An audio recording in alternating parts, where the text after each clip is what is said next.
इस क्षेत्र को कहा जाता है ढूंढाड़। क्या बोलते हैं? ढूंढाड़। और यहाँ पर कोई राजपूतों का वंश रहा है, कछवाह वंश। कौन सा वंश ने शासन किया? कछवाह। कौन सा वंश है?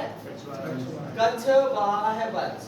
इसी प्रकार से राजस्थान का पश्चिमी क्षेत्र, इस क्षेत्र को बोलते हैं मरु प्रदेश या मारवाड़। जोधपुर और उसके आसपास का क्षेत्र क्या कहलाता है? मरु प्रदेश या मारवाड़। और यहाँ पर जिस वंश ने शासन किया है वो कहलाता है राठौड़ वंश। कौन सा वंश है? राठौड़ वंश। इसी प्रकार से सांबर का क्षेत्र, अजमेर का क्षेत्र, रणथंभौर का क्षेत्र, बाड़मेर जालोर का क्षेत्र, इस क्षेत्र में जिस राजपूत वंश के द्वारा शासन किया गया, इस वंश को कहा जाता है चौहान वंश। कौन सा वंश है? चौहान वंश। चौहान वंश। ठीक है। राजस्थान का पूर्वी क्षेत्र क्या कहलाता है? जयपुर। और जयपुर के आसपास का क्षेत्र क्या कहलाता है? कछवाह।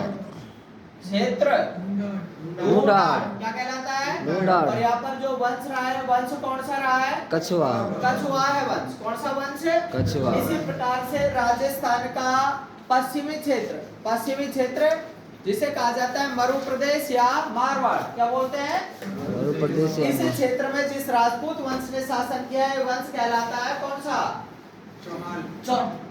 पश्चिमी क्षेत्र में राठौड़ वंश। कौन सा वंश? राठौड़। ऐसे ही सांबर का क्षेत्र, अजमेर का क्षेत्र, रणथंभौर का क्षेत्र, बाड़मेर जालोर का क्षेत्र, इस क्षेत्र में जिस वंश के द्वारा शासन किया गया वो वंश कहलाता है चौहान वंश। और राजस्थान का दक्षिणी क्षेत्र, इस क्षेत्र को कहा जाता है मेवाड़। क्या बोलते हैं? मेवाड़। और यहाँ पर जिस वंश ने शासन किया है, इस वंश को कहा जाता है गोहिल वंश। क्या बोलते हैं? गोहिल वंश। इन्हीं को कहा जाता है गहलोत, इन्हीं को कहा जाता है सिसोदिया वंश।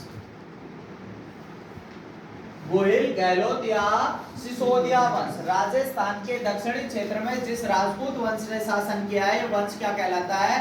गोहिल, गहलोत या सिसोदिया। ऐसे समझ लें, अपनी अपनी जाति में कुछ गोत्र होते हैं। ठीक है। ऐसे ही ये राजपूत है, राजपूतों में कोई गोत्र है, कोई कछवाह गोत्र के है, कोई चौहान है, कोई राठौड़ है, कोई नरू का है, कोई दरो का है, ठीक है, कोई सिसोदिया है। ऐसे ही करके राजस्थान का जो दक्षिण का क्षेत्र है, जहाँ पर डूंगरपुर, बांसवाड़ा, चित्तौड़गढ़, उदयपुर, राजसमंद, प्रतापगढ़, भीलवाड़ा, ये क्षेत्र आता है, इस क्षेत्र को बोलते हैं मेवाड़।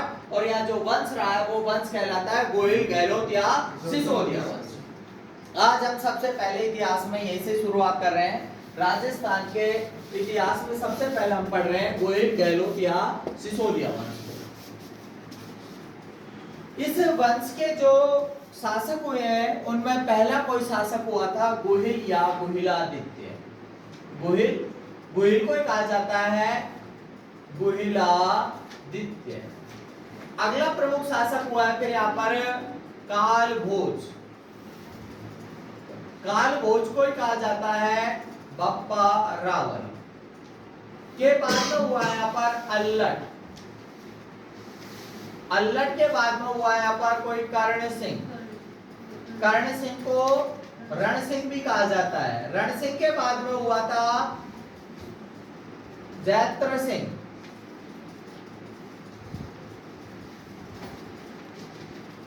जैत्र सिंह के बाद में तेज सिंह। तेज सिंह के बाद में हुआ है समर सिंह। समर सिंह के दो हुए थे, एक का नाम था कुंभकर्ण और एक का नाम था रतन सिंह। आज अपन ये कोई गांव है, गांव में साहब वो बड़ा जागीरदार है, उसके पास में 100 बीघा जमीन है, फलानी जाति का है। दूसरा गांव हो, वहां भी साहब उसी जाति का है, वो फलाने गोत्र के, ये दूसरे गोत्र के। ऐसे ही राजस्थान में भी राजपूतों का शासन रहा है, पर राजपूतों में गोत्र होता है कोई गोहिल, गहलोत या सिसोदिया। इनके द्वारा शासन किया गया है। ये राजस्थान का दक्षिण का क्षेत्र है। इस राजस्थान के दक्षिण के क्षेत्र में ये वंश ने शासन किया है। इस वंश का पहला कोई शासक हुआ है जिसका नाम क्या है? गोहिल, गहलोत या सिसोदिया वंश, जिसने 566 ईस्वी में मेवाड़ में गोहिल वंश की स्थापना की। सबसे पहले यहाँ पर इस वंश को लेकर के आने वाला कौन था? गोहिल या गोहिलादित्य। गोहिल के पिता का नाम था शिलादित्य। क्या नाम था? शिलादित्य। दित्य, इसकी माता का नाम था पुष्पावती। क्या नाम था? पुष्पावती। शिलादित्य कौन था? एक थी सुभागा देवी। क्या नाम था? सुभागा देवी। सुभागा थी, एक गरीब ब्राह्मण की कन्या थी। इसका जिस दिन विवाह हुआ था उसी दिन विधवा हो गई थी। कौन? सुभागा। विवाह हुआ उसी दिन क्या हो गई? विधवा। विधवा हो गई तो ये अपने गुरु से ज्ञान प्राप्त करने लगे। गुरु जी ने इसको ज्ञान दिया बहुत सारा, बीज मंत्र का भी ज्ञान दिया। बीज मंत्र मतलब संतान उत्पत्ति का मंत्र। अनायास भूलवश इसने बीज मंत्र का उच्चारण कर दिया। किसने? सुभागा ने। इससे इसके गर्भ ठहर गया। गरीब ब्राह्मण की पुत्री थी। चूंकि गरीब ब्राह्मण था, लोक लज्जा के भय के कारण से इस सुभागा को वल्लभी भेज दिया। कहाँ भेज दिया? वल्लभी। बाहर भेज दिया, ऐसे दूर रख भेज दिया कि भाई यहाँ पर अच्छा नहीं लगेगा, चूंकि विधवा हुई है और इसके पुत्र हो रहा है। तो इस चक्कर में सुभागा थी, सुभागा वल्लभी रहने लगे और वहां पर एक पुत्र को जन्म दे दिया। और जो पुत्र को जन्म दिया था, पुत्र को जन्म दिया, वो जन्म दिया, उस पुत्र का नाम था शिलादित्य। क्या नाम था? शिलादित्य। सुभागा थी, सुभागा किसी गरीब ब्राह्मण की पुत्री थी। विवाह हुआ उसी दिन वो विधवा हो गई। विधवा हो गई, ज्ञान प्राप्त करती रही गुरुजी से। गुरुजी ने उसको बीज मंत्र का ज्ञान दिया। किसका? बीज मंत्र। बीज मंत्र क्या होता है? संतान उत्पत्ति का मंत्र। भूलवश इस सुभागा ने बीज मंत्र का उच्चारण कर दिया, इससे इसके गर्भ ठहर गया। गरीब ब्राह्मण ने लोक लज्जा के कारण से इसको वल्लभी भेज दिया। वहां रहने लग गई और वहां पर इसने एक पुत्र को जन्म दे दिया। किसको जन्म दे दिया? पुत्र को। पुत्र को। पुत्र का नाम क्या था? शिलादित्य। क्या नाम था? शिलादित्य। ये शिलादित्य जैसे जैसे बड़ा हुआ, बच्चों के साथ में खेलता कूदता, आपस में परिचय होता तो ये बताता मेरी माता का नाम क्या है? सुभागा। लेकिन बच्चे पूछते तुम्हारे पिता कौन है? तो पिता का नाम नहीं बता पाता। एक दिन क्रोध में आकर के अपनी माता से कहा, या तो मुझे मेरे पिता का नाम बताओ वरना मैं तुम्हारा वध करूंगा। उस समय सूर्य भगवान प्रकट हो गए। कौन आगे? सूर्य भगवान। और सूर्य भगवान ने कहा कि मैं ही तुम्हारा पिता हूं। और सूर्य भगवान ने इसको शिला का वरदान दिया। किसको? शिलादित्य को किसका वरदान दिया? शिला का, पत्थर का वरदान दिया कि जिस व्यक्ति के ऊपर तू शिला रख देगा, जिस शत्रु पर, वो व्यक्ति नष्ट हो जाएगा। तो शिला का वरदान प्राप्त हुआ। पुत्र किसका है ये? सुभागा। सुभागा का और सूर्य भगवान का, आदित्य का पुत्र है। आदित्य मतलब क्या होता है? सूर्य। आदित्य, भानु, भास्कर, दिवाकर, रवि, ठीक है। किससे बोलते हैं? सूर्य से। तो सूर्य का पुत्र था और शिला का वरदान प्राप्त हुआ, इसलिए बच्चे का नाम क्या रखा गया? शिलादित्य। शिला का वरदान प्राप्त है और किसका पुत्र है? सूर्य। आदित्य का पुत्र है, इसलिए बच्चे का नाम क्या हुआ? शिलादित्य। एक दिन शिलादित्य ने मौका पा करके वो शिला वल्लभी के राजा के ऊपर ही रख दी। वल्लभी का राजा था वो नष्ट हो गया, मारा गया। तो वल्लभी का साम्राज्य किसको मिल गया था? शिलादित्य को। किसको मिल गया? शिलादित्य को वल्लभी का साम्राज्य प्राप्त हो गया। साम्राज्य मिल गया, बढ़िया ब्याह भी हो गया। पुष्पावती के साथ में इसका विवाह हो गया। पुष्पावती के गर्भ ठहरा। पुष्पावती अपने पुत्र प्राप्ति की मनसा से अंबिका माता के दर्शन के लिए आबू में आई हुई थी। आबू के क्षेत्र में आई थी। जब यहाँ से वापस लौट करके जा रही थी माता के दर्शन करके, तो ज्ञात हुआ कि शिलादित्य की शत्रु के द्वारा हत्या कर दी गई है। शिलादित्य को मार दिया गया है। पुष्पावती तो गई थी माता के दर्शन को, जगत अंबिका माता का दर्शन करने के लिए गई हुई थी। जब वहां से लौट करके आ रही थी तो पुष्पावती को ज्ञान हुआ कि अपना पति है जो मारा गया है। अब मारा गया तो वहां तो वापस जाने से कोई फायदा ही नहीं है, क्योंकि वो क्षेत्र किसके अधीन हो गया? अब शत्रुओं के अधीन हो गया। तो वहां तो अपना कोई लेना देना ही नहीं है, उल्टा अपने साथ में भी अत्याचार किया जाएगा। तो इस स्थिति में पुष्पावती ने यहीं पर ही सती व्रत धारण करने का विचार किया। किसका? सती हो जाऊं मैं। पति मर गया है तो पति के साथ में यदि चितारोहण किया जाता है तो इसको तो कहते हैं सती।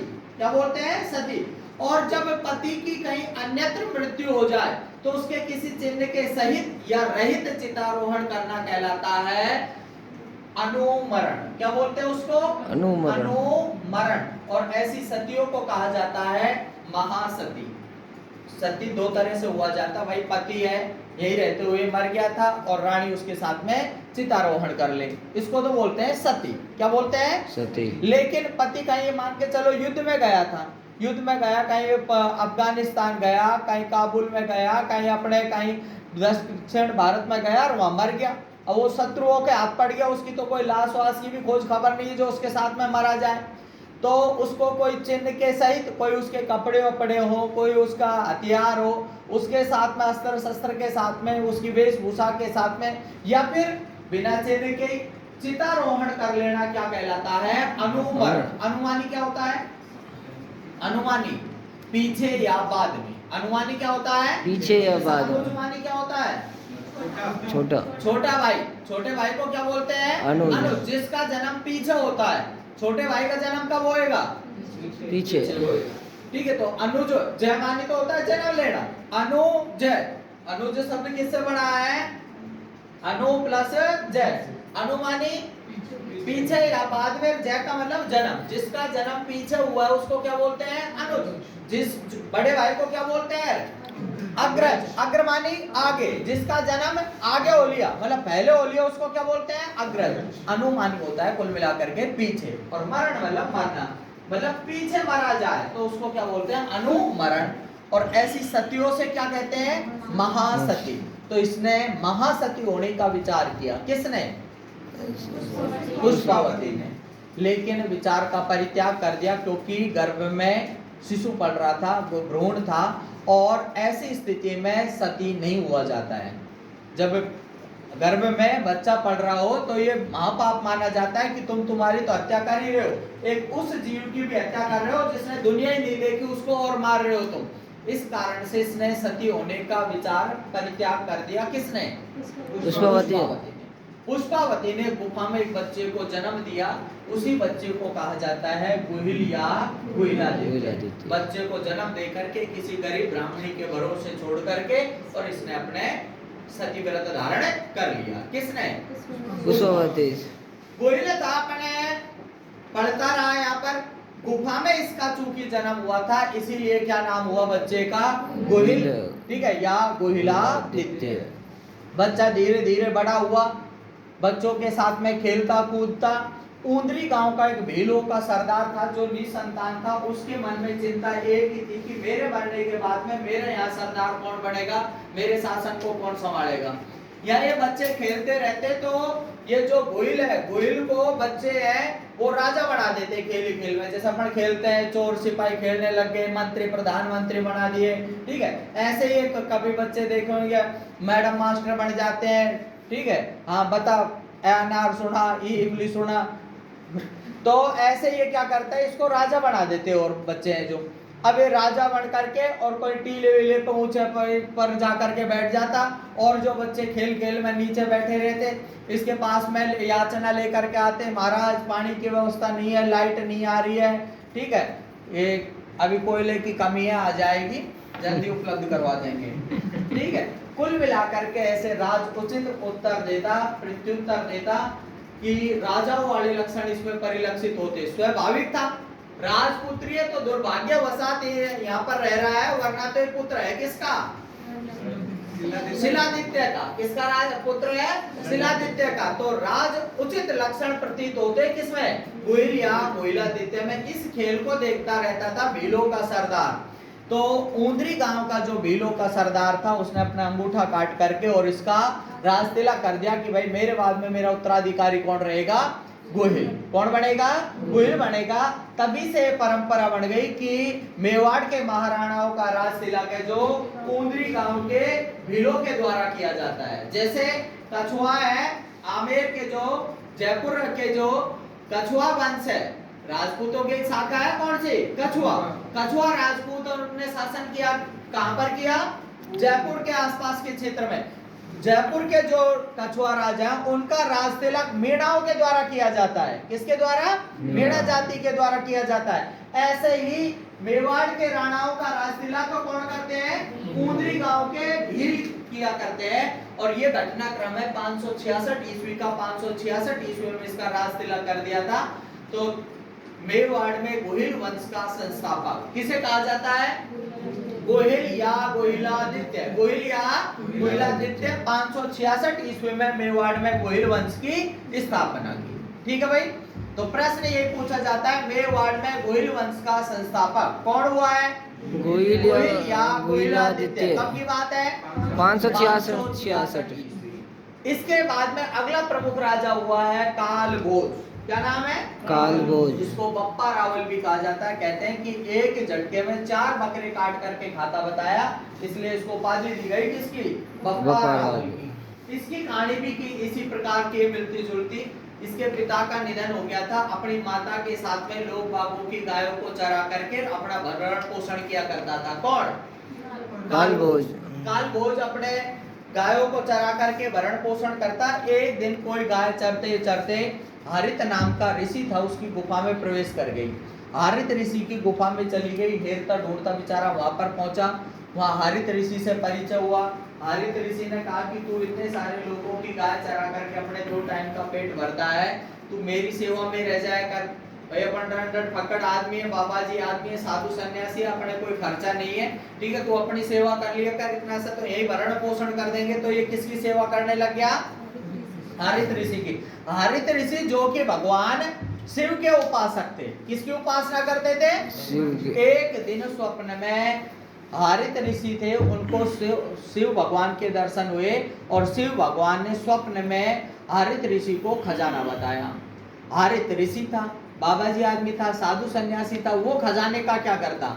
उसने वो खजाना बता दिया अपने शिष्य कालभोज को। कालभोज ने उस जगह से खजाना निकाला, खजाना निकाल करके और चित्तौड़गढ़ के ऊपर आक्रमण कर दिया। कहां पर है? चित्तौड़गढ़ के ऊपर आक्रमण कर दिया। ये घटनाक्रम है 734 ईस्वी का। कब की बात है? 734। 734 ईस्वी में चित्तौड़ के ऊपर आक्रमण कर दिया। इस समय चित्तौड़गढ़ का शासक था मौर्य वंश का राजा मान। कौन था? मौर्य वंश का राजा मान था।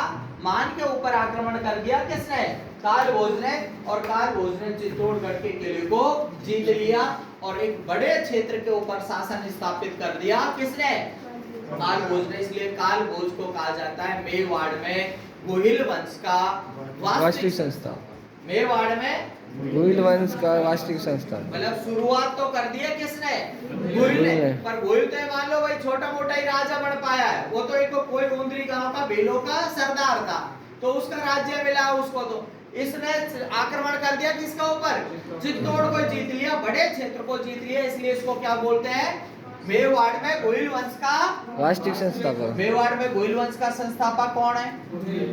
वास्तविक संस्थापक कालभोज। दूसरी घटना और भी है, ये कहा जाता है एक और किंवदंती है। किंवदंती का मतलब लोगों से सुनी सुनाई कथाएं हैं, पौराणिक कथाएं हैं। इन कथाओं के आधार पर कहा जाता है कि कालभोज था हारित ऋषि का शिष्य था और हारित ऋषि स्वर्ग को प्रस्थान कर रहे थे। कहाँ जा रहे थे? स्वर्ग को। स्वर्ग में जा रहे थे। स्वर्ग में जा रहे थे उस समय उन्होंने अपने शिष्य को बुलावा भेजा कि भाई शिष्य को बुला करके लाओ। किसको? कालभोज को।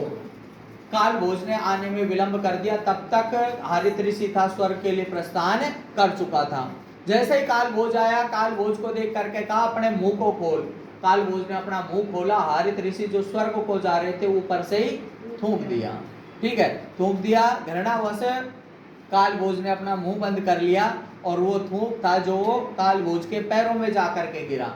हारित ऋषि ने कहा कि दुर्भाग्य रहा तेरा कि ये थूक यदि तेरे मुंह में गिरता तो तू आज पूरे विश्व का स्वामी बन करके बैठता, लेकिन फिर भी संयोग है कि तेरे पैरों में गिरा है, तुझे एक बड़े साम्राज्य की प्राप्ति होगी।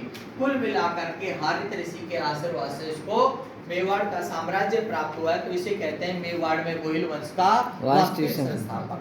दूसरी जो मैं कहानी बता रहा हूँ कि इसको भगवान शिव ने जो खजाना बताया था उसके आधार पर सेना इकट्ठी करके और चित्तौड़ पर आक्रमण कर दिया। तो दोनों ही बातें कही जाती हैं। कुल मिलाकर के भगवान शिव के आशीर्वाद से भी इसको साम्राज्य की प्राप्ति हुई है। इसलिए इसने एकलिंग जी के मंदिर का निर्माण करवाया। क्या बनवाया? एकलिंग जी। एकलिंग जी कौन होता है? महादेव जी।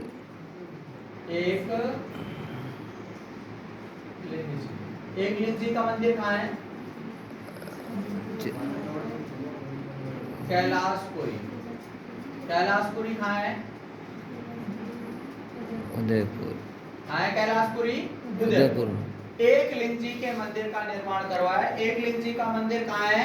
कैलाशपुरी उदयपुर। कैलाशपुरी उदयपुर में जब अपन माउंट आबू सिरोही से और आते हैं अपने नाथद्वारा की तरफ, नाथद्वारा मतलब राजसमंद, तो रास्ते में पड़ता है अपने उदयपुर में एकलिंग जी का मंदिर। आएंगे तो राइट साइड को मेन रोड पे ही पड़ता है। ये मेवाड़ के महाराणाओं के इष्ट देवता है। मेवाड़ के महाराणा स्वयं को एकलिंग जी का दीवान मानते हैं। दीवान का मतलब दरबारी। हम तो इनके द्वारपाल हैं, आपकी सेवा के लिए खड़े हुए हैं। मतलब राजा अपने आप को संप्रभु समझते थे, भगवान से कम नहीं मानते थे राजा। कई ऐसे राजा अहंकारी हो जाते थे, वो भगवान को भी नहीं मानते थे। ठीक है, भगवानों की मूर्तियों को तोड़वा देते, भगवान को नहीं मानते। जैसा आपने सुना होगा प्रहलाद था, प्रहलाद के पिता कौन थे? हिरण्यकशिपु। हिरण्यकशिपु स्वयं को भगवान कहता था। वो जो उनका पुत्र था कौन? प्रहलाद, जो भगवान की सेवा करता था, तो उसके ऊपर अत्याचार करना शुरू कर दिया कि यदि पूजना ही है तो मुझको ही पूज, मैं तो खुद ही भगवान हूं, किसको पूज रहा है? राजा इसीलिए अपने आप को कहते थे नरेश, नरों का ईश, नरों का स्वामी हो। ठीक है, भूप, भूमि का पति, पालन करने वाला, भूपति, भूपाल, भूमि का पालन करने वाला कौन? राजा।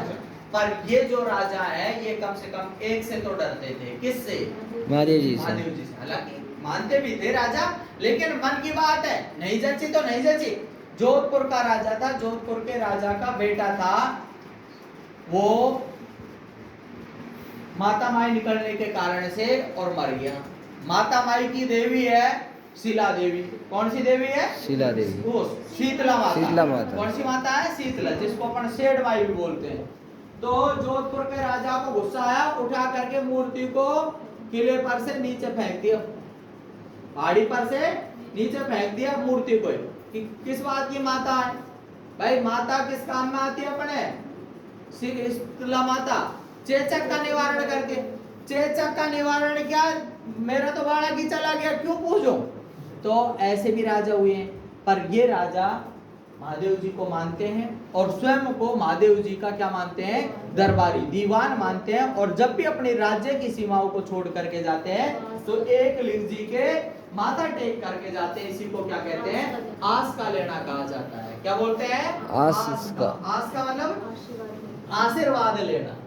जैसे अपन भी कहीं शुभ कार्य के लिए जाते हैं, कहीं परीक्षा देने के लिए जाते हैं, कहीं पोस्टिंग हो जाए, नियुक्ति के लिए जाते हैं, भगवान के हाथ जोड़ करके जाते हैं, कहीं मंदिर में हाथ जोड़ करके जाते हैं। तो ऐसे जब ये राज्य की सीमाओं को छोड़ करके जाते तो एकलिंग जी के माथा टेक करके जाते। इसी को क्या कहा जाता है?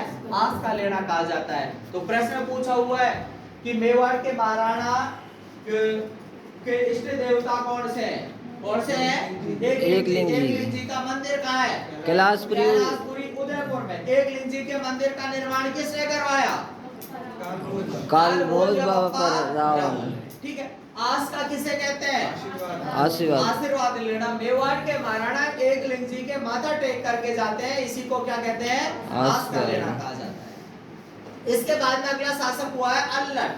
कौन हुआ है? अल्लट। अल्लट की दो प्रमुख बातें हैं।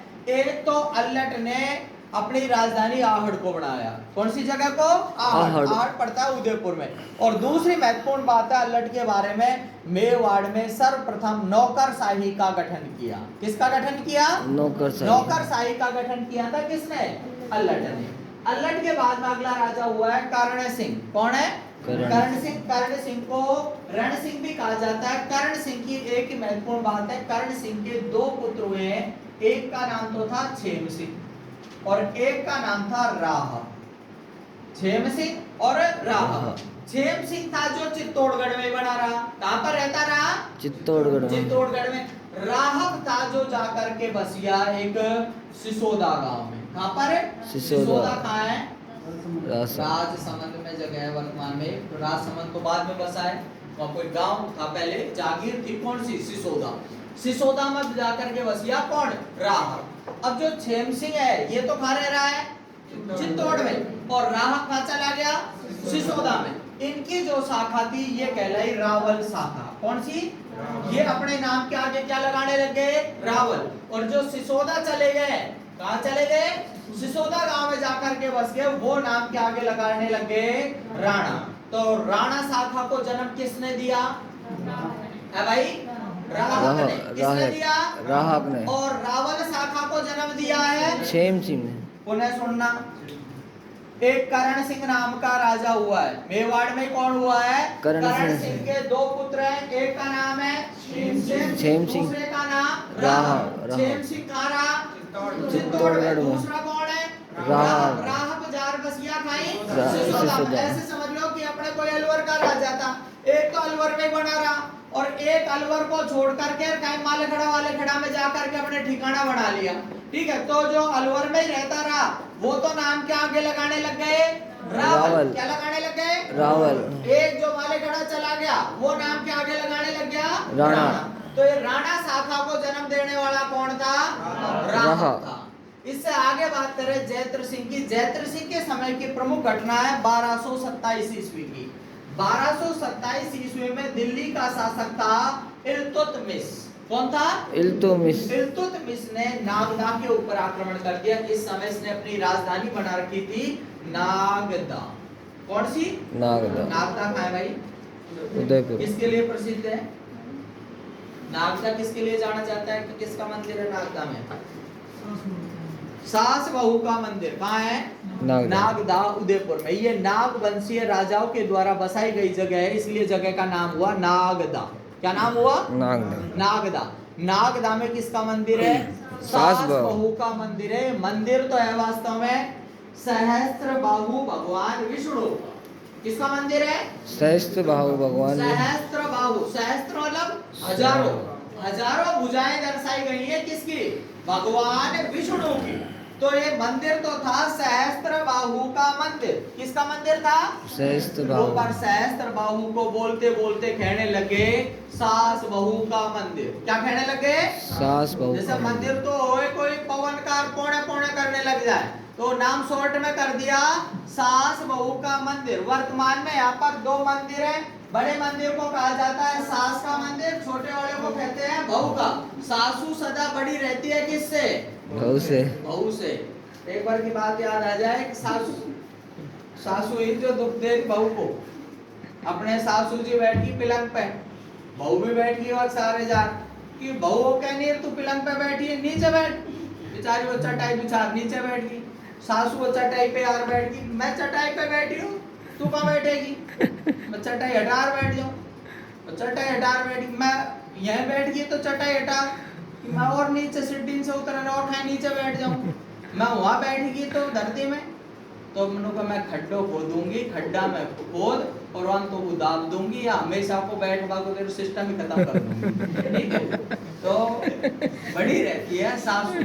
ठीक है, तो सासू का मंदिर और दूसरा बहू का। बड़े मंदिर को तो बोलते हैं अब सास का मंदिर और छोटे वाले को बोलते हैं बहू का मंदिर। तो सास बहू का मंदिर कहाँ पर है? उदयपुर, नागदा उदयपुर में। नागदा उदयपुर। तो इस समय की जो मैं बात कर रहा हूँ जयद्रथ सिंह ने राजधानी बना रखी थी कौन सी? नागदा। नागदा के ऊपर आक्रमण कर दिया दिल्ली के शासक इल्तुतमिश ने। किसने? इल्तुतमिश को। रजिया सुल्तान का, हाँ, और कुतुबुद्दीन ऐबक का गुलाम। कुतुबुद्दीन ऐबक खुद किसका गुलाम था? गुलाम वंश का संस्थापक वो था मोहम्मद गोरी का गुलाम। किसका था? गोर प्रदेश से आया था मोहम्मद गोरी। मोहम्मद गोरी ने यहाँ का क्षेत्र जीत करके तराइन के युद्ध लड़े थे पहला और दूसरा, जो अपन आगे पढ़ेंगे चौहान वंश में। पहला जीता, पहला हार गया था। पृथ्वीराज चौहान तृतीय के साथ में लड़ा तो पहले को तो हार गया, दूसरे को जीत गया। जीत जात करके यहाँ के प्रदेश को उसका एक गुलाम था विश्वसनीय, जिसने मेहनत भी की थी युद्ध में, उसका नाम था कुतुबुद्दीन ऐबक। उसके भरोसे छोड़कर चला गया था कौन? मोहम्मद गोरी। और जब तक मोहम्मद गोरी जिया था तब तक उस कुतुबुद्दीन ऐबक ने उसी के नाम से शासन चलाया। हालांकि वो चला गया, वैसे ही नियुक्त कर गया, भाई तू संभाल आराम से मौज कर, मैं तो वही संभालूंगा अपने। पर उसने शासन किसके नाम से चलाया? कुतुबुद्दीन ऐबक के, वो मोहम्मद गोरी के नाम से। किसने? जो मरी गया मोहम्मद गोरी, फिर उसने अपने खुद के नाम से चलाया। तो गुलाम वंश का संस्थापक बोलते हैं कुतुबुद्दीन ऐबक को। किसको कहते हैं? कुतुबुद्दीन ऐबक को। गुलाम वंश का संस्थापक। एक गुलाम था और वो क्या बन गया? शासक। कौन? कुतुबुद्दीन है। कुतुबुद्दीन ऐबक के गुलाम का नाम था इल्तुतमिश। क्या नाम था? इल्तुतमिश।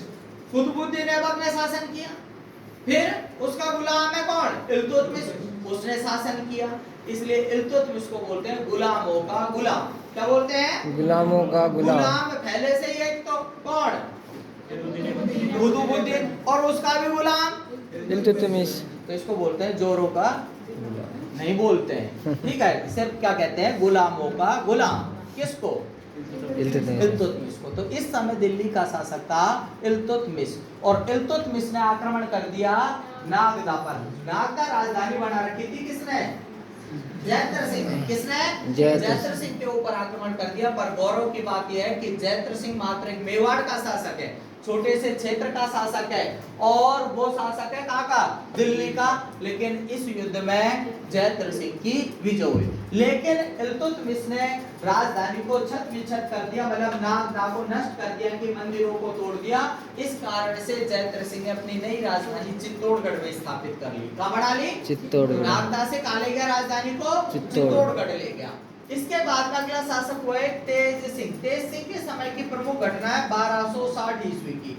1260 ईस्वी में तेज सिंह के समय में श्रावण प्रतिक्रमण सूत्र चूर्णी, श्रावण प्रतिक्रमण सूत्र चूर्णी, ताड़ के पत्ते पर चित्रित पहला ग्रंथ कौन सा है? श्रावण प्रतिक्रमण सूत्र चूर्णी, ताड़ के पत्ते पर चित्रित पहला ग्रंथ कौन सा माना जाता है? श्रावण प्रतिक्रमण सूत्र चूर्णी, जो कब लिखा गया है? 1260 ईस्वी में। किसके शासन काल में? तेज सिंह के समय में। ध्यान रखना है इसको। क्या है ये? श्रावण प्रतिक्रमण सूत्र चूर्णी क्या है? ताड़ के पत्ते पर चित्रित पहला ग्रंथ। किस पर? चित्रित पहला ग्रंथ। पहले लिखने को कोई जगह ही नहीं थी, बांटों के ऊपर लिखते थे पहले। इनको अपन बोलते हैं शिलालेख। क्या कहते हैं? शिलालेख। ऐसे ही पत्तों पर लिखना शुरू किया। कागज तो कल परसों पैदा हुए, पत्तों पर लिखना शुरू किया, पत्तों के ऊपर चित्र बनाना शुरू किया। तो पत्तों पर चित्र बना बना करके पूरी किताब तैयार कर दी। उस किताब का नाम क्या है?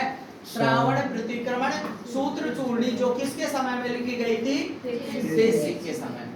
तेज सिंह के पिताजी का नाम क्या था? जयद्रथ सिंह। जयद्रथ सिंह के ऊपर आक्रमण कर दिया था एक नाडोल का चौहान वंश का शासक था उदय सिंह। कहाँ का था ये? नाडोल। नाडोल कहाँ है? पाली में। नाडोल का शासक था एक उदय सिंह। उदय सिंह वो चौहान वंश का था, उसको हरा दिया। उसने अपनी पोती का विवाह इस तेज सिंह के साथ में कर दिया। जयद्रथ सिंह का युद्ध हुआ था, एक नाडोल का था चौहान वंश का उदय सिंह, वो हार गया। उसने अपनी पोती दे दी किसको? जयद्रथ सिंह के बेटे तेज सिंह को। इसी तेज सिंह की दूसरी बात बता रहा हूँ। तेज सिंह के समय की दूसरी घटना है कि इसके समय में एक ग्रंथ लिखा गया है, चित्रित ग्रंथ है ये। क्या नाम है इसका? श्रावण प्रतिक्रमण सूत्र चूर्णी। 2-3 बार बोलेंगे याद हो जाएगा। श्रावण प्रतिक्रमण सूत्र चूर्णी, श्रावण प्रतिक्रमण सूत्र चूर्णी, श्रावण प्रतिक्रमण सूत्र चूर्णी, ताड़ के पत्ते पर चित्रित पहला ग्रंथ। ताड़ के पत्ते पर चित्रित पहला ग्रंथ कौन सा है? श्रावण प्रतिक्रमण सूत्र चूर्णी, प्रतिक्रमण सूत्र चूर्णी, ताड़ के पत्ते पर चित्रित पहला ग्रंथ श्रावण प्रतिक्रमण सूत्र चूर्णी। ठीक है। तेज सिंह के बाद में अगला हुआ है समर सिंह। कौन है? समर सिंह। समर सिंह के दो हुए, एक का नाम था कुंभकर्ण, एक का नाम था रतन सिंह। कुंभकर्ण तो चला गया नेपाल। कहाँ गया? नेपाल। दूसरा जिंदा है कौन? रतन सिंह। रतन सिंह शासक बना है। रतन सिंह की अब हम बात करते हैं। 1302 ईस्वी में शासक बना था रतन। भाई हाँ, 1303 की घटना है। 1302 में शासक बन गया था। 1303 ईस्वी की प्रमुख घटना है। 1303 ईस्वी में रतन सिंह के ऊपर दिल्ली का शासक था इस समय अलाउद्दीन खिलजी। कोई खिलजी वंश का शासक था। क्या नाम था? अलाउद्दीन खिलजी। खिलजी वंश का संस्थापक कौन था? जलालुद्दीन खिलजी। जलालुद्दीन का ही भतीजा था अलाउद्दीन खिलजी। जलालुद्दीन के बाद में कौन बना शासक? अलाउद्दीन। अलाउद्दीन ने 1303 ईस्वी में चित्तौड़गढ़ के किले के ऊपर आक्रमण कर दिया, जिस समय चित्तौड़गढ़ का शासक कौन था? रावल रतन सिंह। कौन था? रावल रतन सिंह के ऊपर आक्रमण कर दिया। आक्रमण का जो कारण बताया जाता है 1540 ईस्वी में लिखा गया ग्रंथ है कौन सा? पद्मावत। कौन सा ग्रंथ है? पद्मावत। मलिक मोहम्मद जायसी के द्वारा लिखा गया ग्रंथ है कौन सा? पद्मावत। पद्मावत कौन सी भाषा में लिखा गया है? प्राकृत संस्कृत भाषा। रामचरितमानस कौन सी भाषा में है? अवधी में। रामचरितमानस कौन सी भाषा में है? अवधी में। रामायण कौन सी भाषा में है? महाभारत कौन सी भाषा में है? संस्कृत में। संस्कृत। रामायण भी महाभारत भी संस्कृत में है, पर जो अपने पाठ होते हैं ना कि भाई रामायण के पाठ चल रहे हैं, वो वास्तव में रामायण के नहीं होते हैं, वो पाठ होते हैं रामचरितमानस के, जो लिखी है तुलसीदास ने, और वो लिखी गई है अवधी भाषा में। ठीक है। रामचरितमानस कौन सी भाषा में है? अवधी में। अवध प्रदेश में जो भाषा बोली जाती है, अवध का मतलब अयोध्या, अयोध्या के आसपास के क्षेत्र में जो भाषा बोली जाती है उस भाषा को क्या बोलते हैं? अवधी भाषा। तो रामचरितमानस कौन सी भाषा में लिखा गया है? अवधी भाषा में लिखा गया है। इसी तरह से जो मैं मलिक मोहम्मद जायसी का ग्रंथ बता रहा हूँ कौन सा? पद्मावत। कौन सा ग्रंथ है?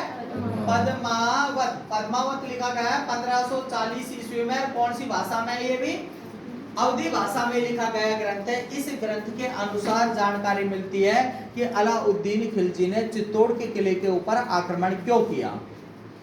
पद्मावत में मलिक मोहम्मद जायसी ने लिखा है कि एक था सिंगल द्वीप। क्या था? सिंगल द्वीप, जिसे वर्तमान में क्या कहते हैं? श्रीलंका। क्या बोलते हैं? श्रीलंका का पुराना नाम क्या था?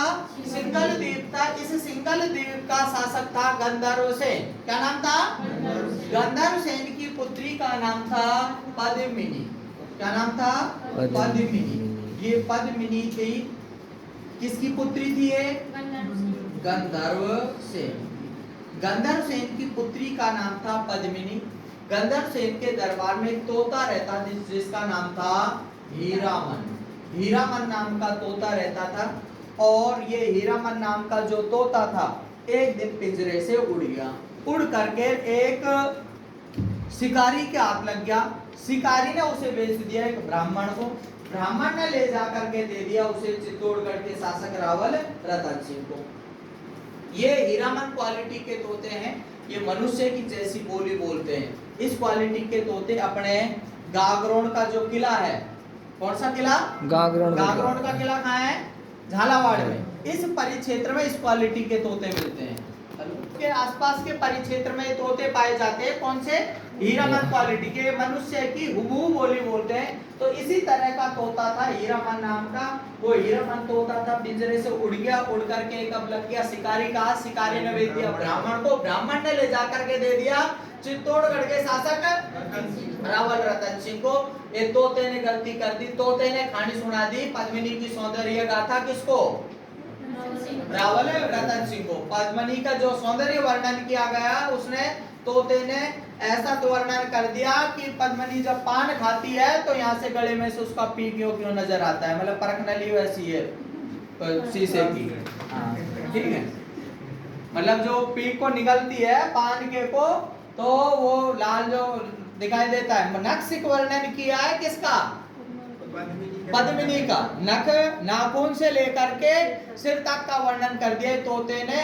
तोते की बातों में आ गया कौन? रतन सिंह। रतन सिंह आ गया बातों में। रतन सिंह साधु की वेशभूषा धारण करके सिंगल द्वीप पहुंच गया। कहाँ गया? सिंगल द्वीप। 7 समंदर पार। ठीक है, बीच में समुद्र और पड़ता है, उसको जाने कैसे पार कर कर आकर के कहाँ पहुंचा? ये सिंगल द्वीप आ गया। कौन? रतन सिंह। इसने पहले अपने तंत्र विद्याएं दिखाई गंधर्व सेन के दरबार में। गंधर्व सेन मोहित हो गया, इस पे खुश हो गया। फिर इसने धीरे धीरे परिचय दिया कि साहब मैं कोई बाजीगर और जादूगर नहीं हूँ, कोई सांप सपेरान का खेल दिखाने वाला। We are Ratan from Chittor. ठीक है, हाँ। और कारण प्रयोजन भी बता दिया। ठीक है, कि अभी अभी मेरी नौकरी लगी है 1302 में, नौकरी तो लग गई। ठीक है, अभी कोई नायरा छोरी वाला आपको तो आप कह दो। तो कुल मिलाकर के पद्मिनी का विवाह कर दिया किसके साथ में? रतन सिंह के साथ। रतन सिंह पद्मिनी को लेकर के कहा गया चित्तौड़गढ़। चित्तौड़गढ़ आ गया। रतन सिंह के दरबार में एक रहता था राघव चेतन नाम का तांत्रिक। क्या नाम था? राघव चेतन। ये राघव चेतन नाम का जो तांत्रिक था, इसका किसी को पता नहीं था कि ये तांत्रिक भी है। दरबार में रहता था पर कोई ये नहीं जानता था कि ये तांत्रिक भी है। दरबारी के रूप में जानते थे ये तांत्रिक था, और ये पीछे पीछे से अपनी तंत्र विद्याओं को दिखाता था। किसको? पद्मिनी को।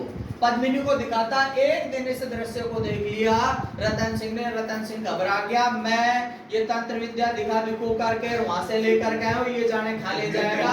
राघव चेतन को दरबार से निकाल दिया। किसने? रतन सिंह ने।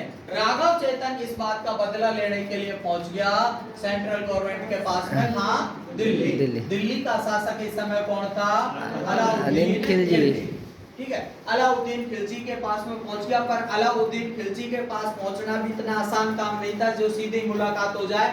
तो उसके लिए भी इसने योजना बनाई कि अलाउद्दीन खिलजी आखेट करने के लिए जंगल में आता है, तो ये वहीं पर रुक गया कि यहीं पर कोई बहाने से मुलाकात हो जाएगी। ऐसे ही एक दिन आखेट के बहाने से इनकी मुलाकात हुई। धीरे धीरे इसने परिचय बढ़ाया और फिर बात रखी कि आप ऐसे करो, चित्तौड़गढ़ के किले पर आक्रमण करो। किसने कही? राघव चेतन ने। खिलजी ने समझाया और कहीं करवा ले, चित्तौड़गढ़ ठेका ले रखा है क्या कि साहब साम्राज्य खाई में मिल जाएगा, पद्मिनी खा मिलेगी, चित्तौड़ में मिलेगी। आपको तो कोई खास दिक्कत नहीं है। पूजा से, शताब्दी से, कोई सी से 2-3 घंटे का रन बैठता है पूरे दिल्ली से चित्तौड़गढ़ का। उसकी भी तो छाती देख, वो कहाँ पहुंच गया लेने के लिए। ठीक है, कुल मिला करके अलाउद्दीन खिलजी ने चित्तौड़ के किले के ऊपर आक्रमण कर दिया। ठीक है, ये दूसरे तोते का काम कर दिया किसने? राघव चेतन ने। एक तोता था, तोते के बहकावे में आकर के रतन सिंह पहुंच गया हाँ श्रीलंका सिंगलदीप। ये दूसरे तोता ने पहुंचा दिया चित्तौड़गढ़ में। किसको? अलाउद्दीन खिलजी को। अलाउद्दीन खिलजी ने चित्तौड़गढ़ के किले के ऊपर घेरा डाल दिया, लेकिन चित्तौड़गढ़ का जो किला है वो दुर्भेद्य किलों में माना जाता है। कैसा किला है वो? दुर्भेद्य कहते हैं। गढ़ तो चित्तौड़गढ़, बाकी सब गढ़ैया, रानियों में पद्मिनी, बाकी सब पदैया। ठीक है, रानियों की बात करें तो कौन है? पद्मिनी। ठीक है, और गढ़ों में चित्तौड़गढ़, गढ़ों में चित्तौड़गढ़ और सब गढ़ैया। गढ़ों में वास्तव में कौन सा है? चित्तौड़गढ़ का ही है, और तो फालतू में गढ़े गए हैं। रानियों में कौन सी मानी जाती है? पद्मिनी मानी जाती है। तो ये चित्तौड़गढ़ का किला है, इसे कहा जाता है गढ़ों का सिरमौर। क्या बोलते हैं? गढ़ों का सिरमौर। मौर मतलब मुकुट। मौर मतलब क्या होता है? मुकुट। दो शब्द, एक तो होता है मोर। मोर तो क्या होता है? पक्षी। मयूर। और एक शब्द होता है मौर। मौर मतलब होता है मुकुट। इसको किलों का मुकुट कहा जाता है। कौन से किले को? चित्तौड़गढ़ के। ठीक है, मैसाकी पठार के ऊपर बना हुआ है। राजस्थान का क्षेत्रफल की दृष्टि से सबसे बड़ा किला है। आगे अपन दुर्गों के बारे में पढ़ेंगे, जब पढ़ेंगे इसके बारे में विस्तार से। 27.5 वर्ग किलोमीटर में होकर के फैला हुआ है। राजस्थान का सबसे बड़ा किला है। राजस्थान का पहला लिविंग फोर्ट है। दूसरा लिविंग फोर्ट कहलाता है जैसलमेर का किला। पहला लिविंग फोर्ट है कौन सा? चित्तौड़गढ़ का। एकमात्र ऐसा दुर्ग है जिस पर खेती भी की जा सकती है। ठीक है, किस पे बना हुआ है ये? पठार पर। सामान्यतः दुर्ग का मतलब ही ये होता है दुर्ग। क्या होता है? दुर्ग, जहां पर गमन करना, पहुंचना कठिन हो। दुर्ग ऐसी जगह बनाए जाते हैं जहां पर पहुंचना शत्रु सेना का कठिन हो, इसीलिए बनाए जाते हैं। रहने के लिए नहीं है, रहने के लिए होते हैं महल। जैसा अपने राजा ने बनवाया विनय सिंह ने विनय विलास, जिसको अपन कचहरी बोल रहे हैं। ठीक है, ये तो थी आराम फरमाने के लिए। यदि पर शत्रु सेना आ गई तो सब आराम को निकाल देगी। उस समय बचाव के लिए अपन को कोई ऐसी सुरक्षात्मक जगह चाहिए जहां अपने आक्रमण प्रभावी हो और वो अपने ऊपर आक्रमण नहीं कर सके। तो उसके लिए क्या बनवा रखा है? बाला किला। बाला किला कहाँ जा रहे? पहाड़ी पर। राजा को पता लगेगा शत्रु सेना घेरा डाल रही है, शत्रु सेना आ रही है, ऊपर से गोले बरसाएगा, नीचे आएगा। ठीक है, भाटा भी फेंकेगा तो परमाणु बम की तरह बढ़ करके आएगा, और नीचे वाला ऊपर फेंक ही नहीं सकता। ऊपर किले पर चढ़ेगा, बड़ी मुश्किल से चढ़ पाएगा। पहाड़ी पर चढ़ेगा, पहाड़ी पर चढ़ेगा, अपन ऊपर रहेंगे पहाड़ी पर। मान के चलो भाई, एक आदमी ऊपर खड़ा है सीढ़ियों में, एक नीचे खड़ा है। ठीक है, ऊपर वाले ने वैसे धक्का भी दे दिया ना, रेल की तरह नीचे आएगा। तो कुल मिलाकर के ये जो किले हैं, किले अधिकांश से बनते हैं पहाड़ियों के ऊपर। दुर्ग कहाँ बनाए जाते हैं? पहाड़ियों पर, सुरक्षात्मक दृष्टि से कि दुर्गम स्थान रहेगा। लेकिन ये किला किस पे बनाया गया? पठार के ऊपर। पठार का मतलब मिट्टी का ऊंचा उठा हुआ समतल भाग रहता है, क्या कहलाता है? पठार। मैसा के पठार पर बना है। पर इसका एक बड़ा फायदा ये है, औरों में दिक्कत ये है कि यदि अपने शत्रु सेनानी किले के चारों तरफ घेरा डाल लिया तो 2 महीने, 4 महीने, 6 महीने की अपने पास रसद सामग्री होगी, खत्म हो जाएगी, बाहर निकलना ही पड़ेगा, पर वो किले के द्वार खुद को खोलने पड़ जाएंगे। इसमें ये सुविधा है, किले के अंदर ही वो खा करके पेट भर लो, सारी जिंदगी चाहे किले के बाहर शत्रु सेना वगैरह डेरा डाल करके पड़ी रहे, कोई फर्क नहीं पड़ रहा। समझ रहे बात को?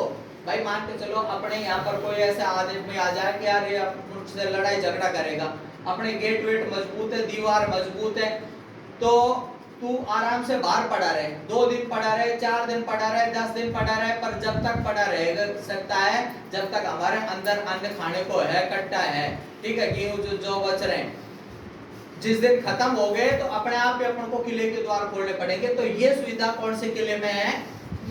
चित्तौड़गढ़ में। तो ये राजस्थान का एकमात्र ऐसा दुर्ग है जिस पर खेती भी की जा सकती थी। कौन सा किला?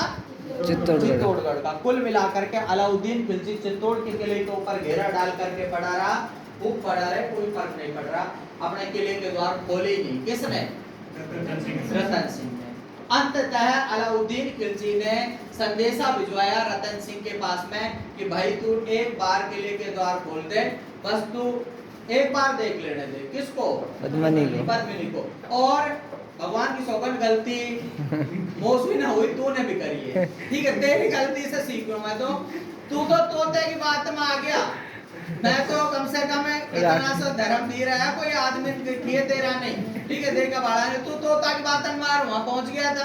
तो एक बार मैं तो देखना चाहता हूँ क्या भला है, ठीक है। कुल मिलाकर के अकेले को किले के अंदर प्रवेश दे दिया किसने? रतन सिंह ने।